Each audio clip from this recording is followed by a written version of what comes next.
Why have there been so many earthquakes in Idaho, just next to the Yellowstone supervolcano?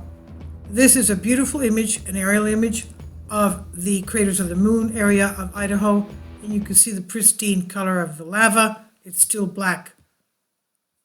Now, what about the earthquakes there? Seismic activity in central Idaho has been elevated for the past 20 months. These earthquakes are aftershocks of a magnitude 6.5 earthquake that occurred out of nowhere. Actually, it occurred after the Salt Lake City 5.7 that occurred out of nowhere. So this was a few days after the Salt Lake City earthquake, and it occurred March 31st here in Idaho, 2020. A classic example of a main shock aftershock sequence.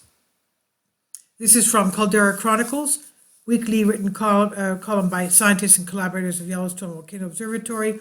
This one is a contribution from Zach Lifton, geologist with the Idaho Geological Survey. Here we have a map, the regional map of southeastern Idaho showing the relative location of Yellowstone Volcano Observatory, the volcano in the national park, and the Stanley earthquakes, aftershocks, Yellowstone National Park outlined in yellow, and at least 275 kilometers away from the 2020 magnitude 6.5 Stanley earthquake. Several active faults in red located between Stanley earthquake and Yellowstone caldera, as you can see. And it's about 100 miles west of the supervolcano caldera. Now, aftershocks are a normal and forecastable phenomenon following tectonic earthquakes caused when the Earth's crust moves past itself along fractures called faults. This movement usually happens very quickly as stored tectonic force is released. The energy produced by the fault movement is converted into seismic waves that radiate outwards from the rupture. Faults only rupture at length of a few tens to hundreds of kilometers at a time. The Stanley earthquake rupture was about 12 miles long, 20 kilometers.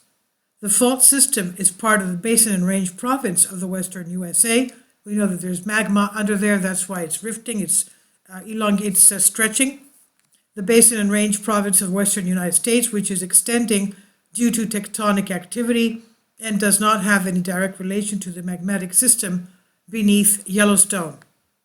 Well, that's not so. We've had maps showing that there's a mantle plume there coming from Baja California all the way up into Utah and past Salt Lake and going into Yellowstone supervolcano, then abruptly turns 90 degrees west under Idaho. And these are the geological maps showing the Baja California mantle plume. The western part goes under western California high threat volcano. The eastern part goes through Salt Lake into Yellowstone, and you can see there the 20 degrees area, and then goes right to the west on top there at the 11, 12 o'clock position. That's Idaho.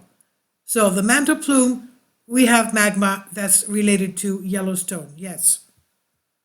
Excuse me, but I have to correct this. Now, seismologists have recognized several interesting patterns in aftershocks after observing them around the world for more than 100 years. First, the number of aftershocks can be anticipated depending on the size of main shock.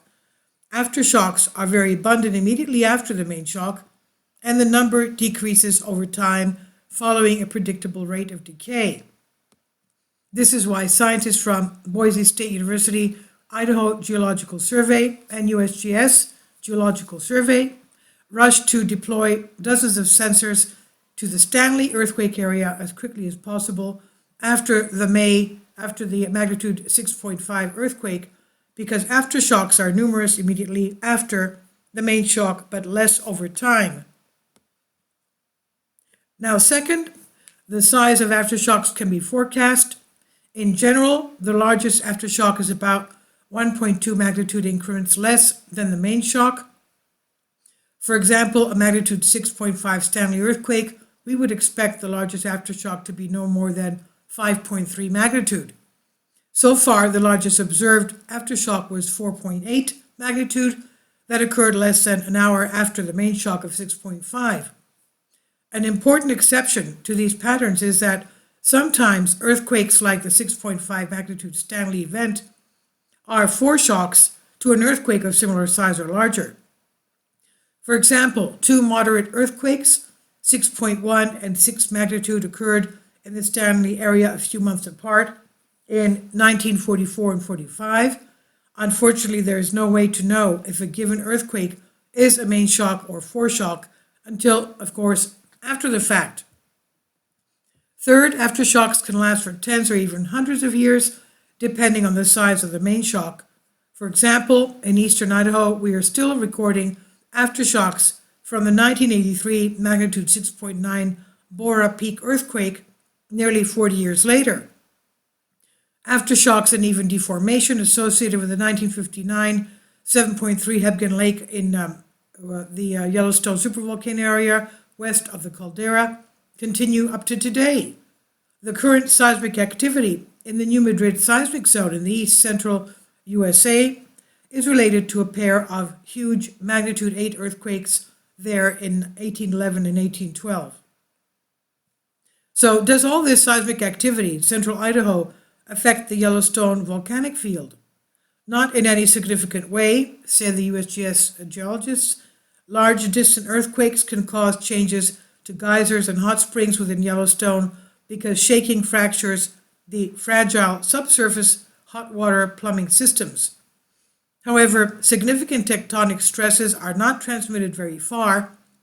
Post-seismic stress from the main shock and the resulting aftershocks only extend to about 1 to 2 fault lengths away from the main shock.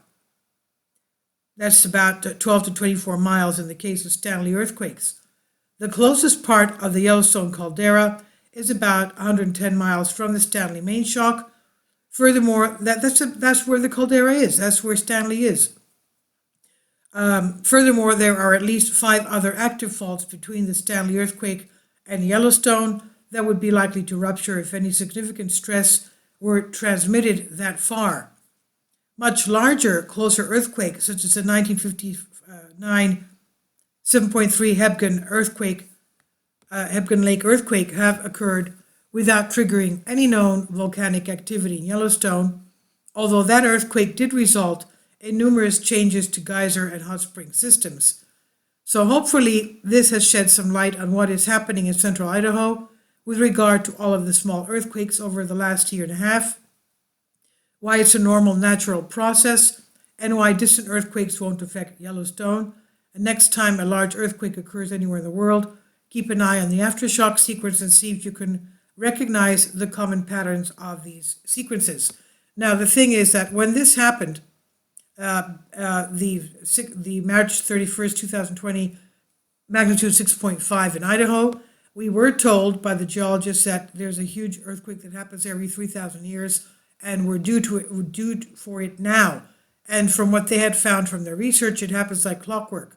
So we have to be very alert as to what is happening in Idaho with earthquakes. This is from the Caldera Chronicles. I'll leave a link below for you there. Please leave your comments, and thank you for your support. Please support my Patreon account. The daily posts are 5 videos daily, and they are totally different from what I have on my YouTube channel. Thank you so much for your support and that you find all my content so interesting. You'll find the Patreon account details in the description box below.